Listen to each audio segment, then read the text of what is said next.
Well, welcome back to Disaster Central, everybody. Let's get right to it because we got Uncle Donnie beefing, we got Uncle Doug Ford beefing as well. Everybody beefing, okay? We apparently got Diddy as well. Let's start with that. Roll it. On Diddy Combs' sentencing. And you don't have to like the video. You don't have to subscribe. Roll it. Bruh. He believes he's a changed man and that he deserves to be out of jail with time served. Okay, well, there it is. The judge also told Combs that he appreciates the discussion of the impact of a sentence on his family and the impact that addiction has had on Combs. No way! Combs said that while in jail, he became alcohol and drug free the first time in a very long time. Oh my God! He also told the court that he wanted to be able to spend time with his 7 children and with his 84. He got 7 children. What the hell? Your old mother. Now I do know some people do build soccer teams, so it's not that much. Bruh. It's only 7 because some people do build their soccer team, their football teams, usually like 12 plus, right? So there is that too, but okay, 7. But that's still a lot. 6 of his 7 children did speak in court, and they told the judge that they want their father home with them. Many of the children cried and were emotional relating to the judge. You can't be serious, man. What the hell is going on, man? He's getting away with it. No way. He was a changed man. Now the judge no way he's getting away with him, a history of good work to prove he's a changed man. He taught a class in prison for other prisoners on life skills. What kind of skills? One of the things that did emerge today is that Combs has a speaking engagement planned for next week. Wait, so he's just planning he's going to get off? That how can he have a speaking engagement when he's not even out yet, and he's planning speaking engagements? So he's having speaking engagements. He had 7 kids of his crying, pleading in front of the judge, saying that we want daddy home. We want daddy home. Daddy's a good guy, you know, all that. He's like having classes in prison, teaching other prisoners, hey, don't do it, okay? Don't do what I did and all that. Okay, fair. In Miami and in other cities. Sentence 50 months. 50 months. The judge is giving. How much was that initially? It was like longer, right? Now it's only 50 months. Sean Diddy Combs 50 months in prison. Now he's already served 13 months in jail. Yeah, does that count? So, hold up. This dude, like, I mean, everybody knows this guy's guilty, right? I mean, we all know this. And he's getting off on under 5 years. And that's the baseline. That's as bad as it gets. That doesn't mean that he can get part of the sentence commuted. That doesn't mean that he can get out early on good behavior. This guy diddled for 30 years, and he's going to take a 4-year vacation. They did not say wait, bro. Diddled? Oh. They did not say he is not eligible for parole. And for parole, you need to do 10% of your sentence. If he takes parole, he goes home next month. It's over, man. Oh my God. It is over. It is over. Check this one out, okay? So Putin tells Trump to deal with this paper tiger. So apparently Uncle Donnie called him a paper tiger. I'm so disappointed in President Putin. I thought he would get this thing over with. He should have had that war done in a week. And I said to him, you know, you don't look good. You're 4 years fighting a war that should have taken a week. Are you a paper tiger? Бумажный тигр. Я же сказал, что Россия все эти годы воюет не с ВСУ, не с Украиной, а воюет практически со всеми странами НАТО. Russia is fighting against almost all the NATO countries, he says. Значит, если говорить о да, вы спросили, что происходит у нас на линии боевого соприкосновения. Ну так вот, я сейчас к тиграм вернусь. Значит, у нас практически по всей линии боевого соприкосновения наши войска уверенно идут вперед. Но если мы воюем со всем блоком... Dang! So he's saying like all of NATO, right? We would have... we're not just fighting Ukraine, he says. We're fighting the entirety of NATO, bro. Yo, if things go south, it's gonna be bad. I mean, Uncle Donnie called him a paper tiger, and prior to that, like, you know, flew 2 bunker busters on top of his forehead. Bruh, I mean, bruh, like this is not looking good. Not looking good. Блоком НАТО. И так двигаемся, продвигаемся, уверенно себя чувствуем. Paper tiger.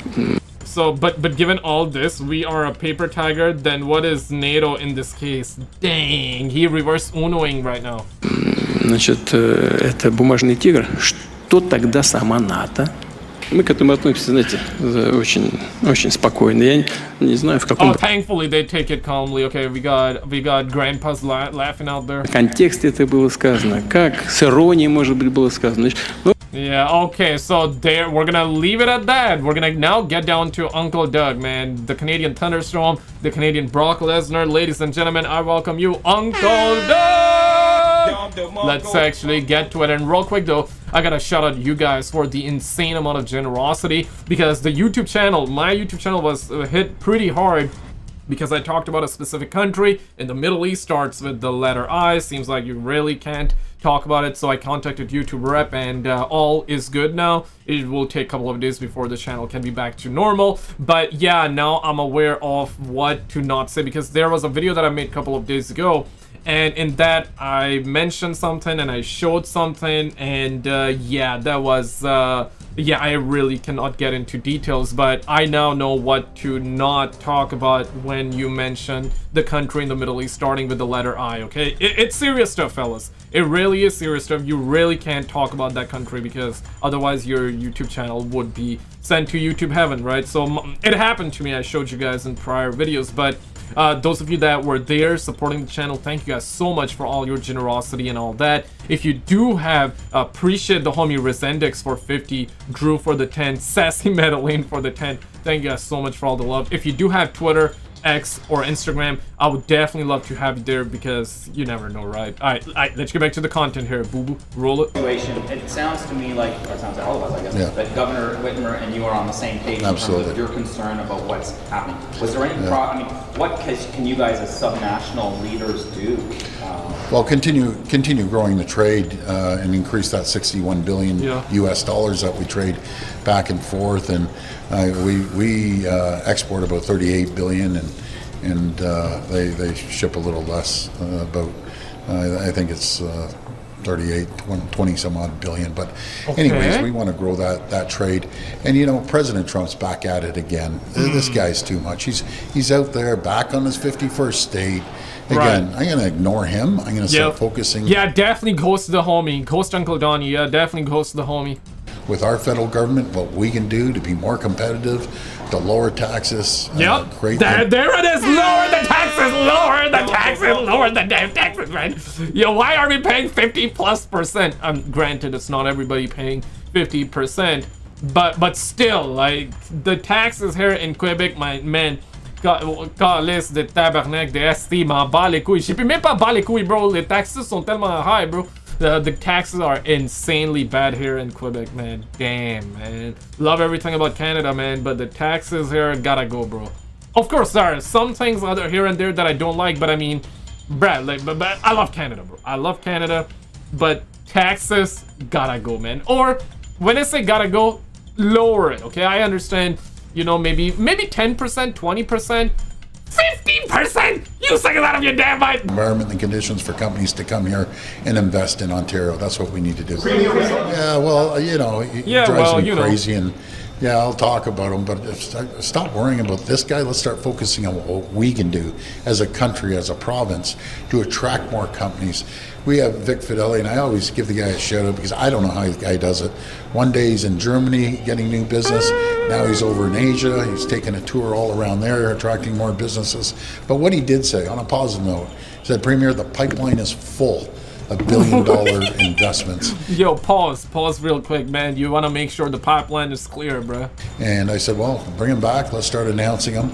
And people still around the world, with all the turmoil, uncertainty, and wars happening, they look at Ontario as a safe haven, a pro-business government, and making sure that we cut the red tape and regulations, which we have to a tune of 1.2. Yo, we want you doing that good stuff here for Quebec as well, man. Quebec as well. Gotta lower the taxes in Quebec, man. Make sure the pipeline empty. All right, let's get to this content here. So we got a GTA Online server getting a massive update. Shout out to the homie Decoy Voice. Roll it. 80 Davis Court shows us in Portland, Oregon, local law enforcement has been powerless to stop them.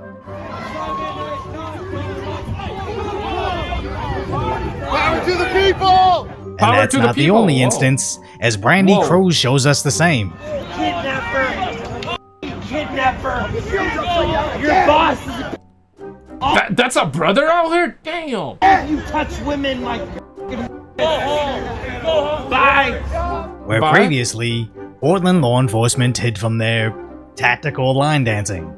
So President Donald Trump decided to finally deploy the National Guard, to which their soft-on-crime mayor is now tough on the military. The number of necessary troops is 0 in Portland and any other American city. Where his police chief seems even worse. The fact of the matter is, and it's been highlighted so many times so well, but I just want to emphasize, this is one city block. City of Portland's about 145 square miles. This is one city block. But these, 30-second, 20-second, 15-second clips that are brought in from months ago or maybe even years ago, we've seen. As yes, some of these clips are from months ago, but a lot of this is from this week, where we covered this exact protest 3 months ago, but even after all the— That's not a protest, bro. There's another word for it, but I just don't want to say it, man, because of what happened, like, to the channel just recently, right? I just don't want to say it. YouTube, we're just talking stuff, covering the news with some lighthearted stuff out here, man. It ain't that deep, okay? Come on, man. But nah, this is not a protest, man. This is more than a protest, bro. The arrests, seemingly nothing has changed, so deploying the military is entirely necessary since they can't seem to end this themselves. And when the police chief wants to argue it's only a small part of the city that is controlled by the mob, just proves this isn't something they can't solve. It's just that in Portland, you're allowed to do this as long as it's only around the federal ICE facility. So now Portland residents are panicked as they see tanks rolling around Burger King. No! Never mind the fact that the military hasn't even been deployed yet, or the fact that this is just a defunct tank from a World War II museum. Why deal with facts when you can just get panicked about Trump? Yo, what movie was that? I believe it was Die Hard 3 or something like that, right? You remember that movie, right? Now I do know in a Die Hard movie there was plane the F-35 scene, right? Yeah, no, I guess it was Fast and Furious. Bruh. Because in either Die Hard or Fast and Furious, you know, they steal the tank and they roam around the streets. So yeah, that triggered that memory. And apparently in real life, you know, decades ago, somebody indeed stole a tank in America and was on the streets, right? Crazy. So now we're actually getting tanks on the streets? That's insane, bro. Not to say the feds haven't started making arrests. What are they waiting for? Oh man. Hey yo! So yeah, dang. As when street journalist Nick Shirley was getting chased off, they somewhat stepped in. Don't try hit me. Well, I have Get out of here. Don't come back. He's just a journalist, man. Nick Shirley becoming a journalist, that's crazy, man. That's insane, bro. Away from me. Get away from me, sir. I have the right to be here. I have the right to film. You have DHS watching you right there, lasered on you. You have a sniper lasered on you right now. Stop it. Stop Say side. sticking your camera in people's face. I didn't do anything wrong. You have a sniper on you right now. Now, I do appreciate the show of force, using the laser to clearly communicate. Well, nah, that was not a sniper, right? Or was it? Was it? Oh, shit. Or just a laser to kind of like throw him off? Because this kind of reminds me of that episode in Breaking Bad when Heisenberg just brings up like a couple of his homeboys and he's like, yeah, no, point the lasers at them while I threaten them up and I'll let them know that it's snipers, but meanwhile it's just a couple of lasers. And it worked. Apparently it worked, right? So maybe that's what it is. Communicate, stop, or you will be forcibly stopped. I just don't really believe they'd actually open fire to save Shirley. Just look at what happened to Katie Davis Court getting smacked in the face with a flag used like a bat, even though she successfully hailed down the police. The police guy following, so we're gonna see if anything happens.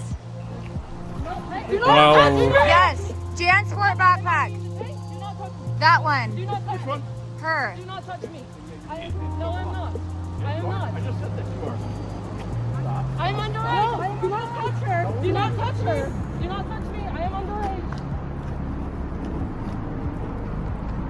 yeah, 5-0, we are And after that pathetic attempt at an arrest, her attacker found protection from what looks like the default skins from Fortnite.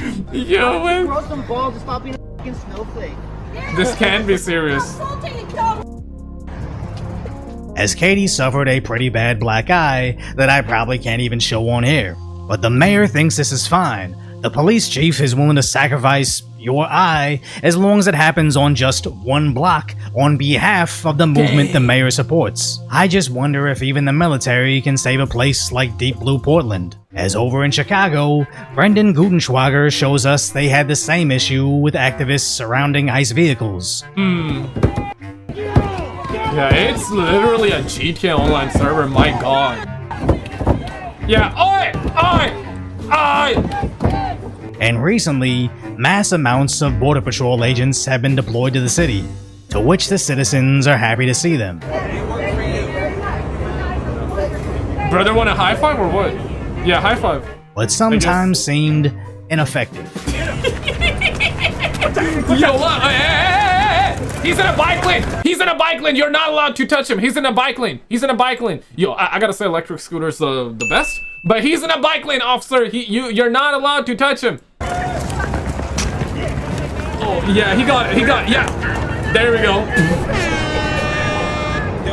And of course it's difficult to catch— Yo, if they actually got him, yeah, he would have probably been tackled to the ground. It wouldn't have been fun. So yeah, thank God he got away. Otherwise, like, you know. But what was he going after? It's almost as though he dropped something. Sometimes seemed ineffective. Yeah, like he's in a bike lane now.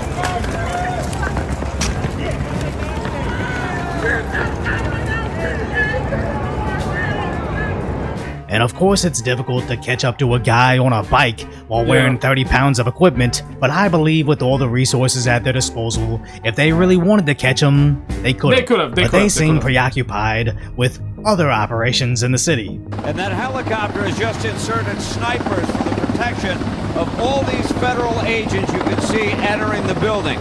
What they are after, 6 particular individuals associated with Tren de Aragua. It's really an unprecedented show of federal force. Almost 300 agents coming to get control of this building and the people inside. They detained about 24 people, searching only apartments where no rent was being paid. Which is a big win. The Prime Minister will be meeting face-to-face with Donald Trump. This will actually be their second meeting since Mark Carney became Prime Minister. The two men are said to get along well. The president is said to like Mark Carney, and that often makes a difference when it comes to Trump and his sort of transactional style of politics. The reality, though, Canada dealing with a trade war through no fault of our own, targeting our steel, aluminum, car sectors, softwood lumber, you name it.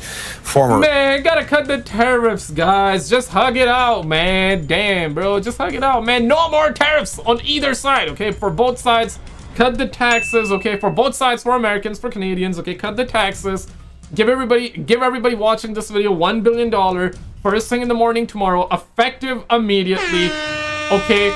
No more tariffs on either side. Let Americans work in Canada, work without a work visa. Let Canadians work in America without a work visa. If you're a Canadian, if you're an American, you should be allowed to work in the countries. You feel what I'm saying? Make it easy, man. Hug it out, bruh. Foreign Affairs Minister Peter MacKay was on our show earlier, talking a little bit about what this meeting might mean, and also Donald Trump's continued insults about Canada. Listen to this.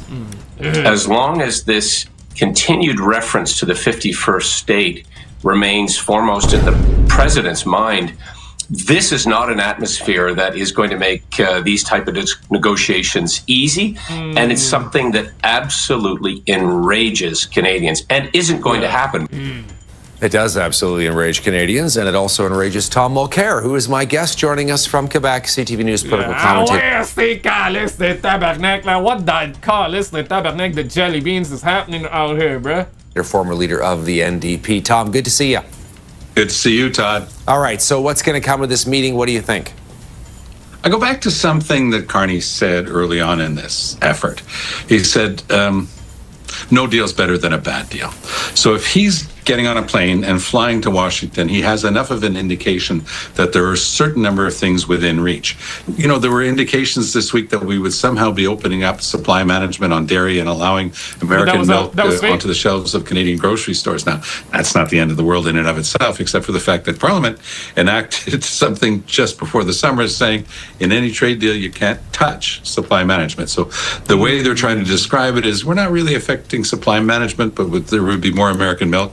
Anxious to see how that actually works. But American milk, pause. It's the type of thing that has to be discussed. The Canadian forest product industry, the Canadian wood furniture industry are just getting... Pause again, man. You gotta, sometimes I understand you gotta lay the wood down, but not like this, bro. Pummeled. And these are big industries. And so we've got to start talking. Are just getting... What? Okay, let me get the pummeled. Pummeled? Is that... Okay, pummeled. What does that mean? Pummeled. And these are big industries. And so we've got to start talking about it. And it has to dovetail with the eventual discussions around the renewal, because next year we have to renew the Canada-US-Mexico deal. So we can't go off in one direction where we couldn't bring the Mexicans, because we want to be in lockstep with them. And we also want to be able to have something to build on next year and not upset the whole apple cart again, because it's the uncertainty and the chaos of Donald Trump more than anything else that's been hurting us. Well, just like that, we're running out of time. Did you see this video, though? Check out this video on the screen, because the stuff that is coming out about the UFOs and the alien bimbos, it is crazy. Check it out, and I'll see you right there.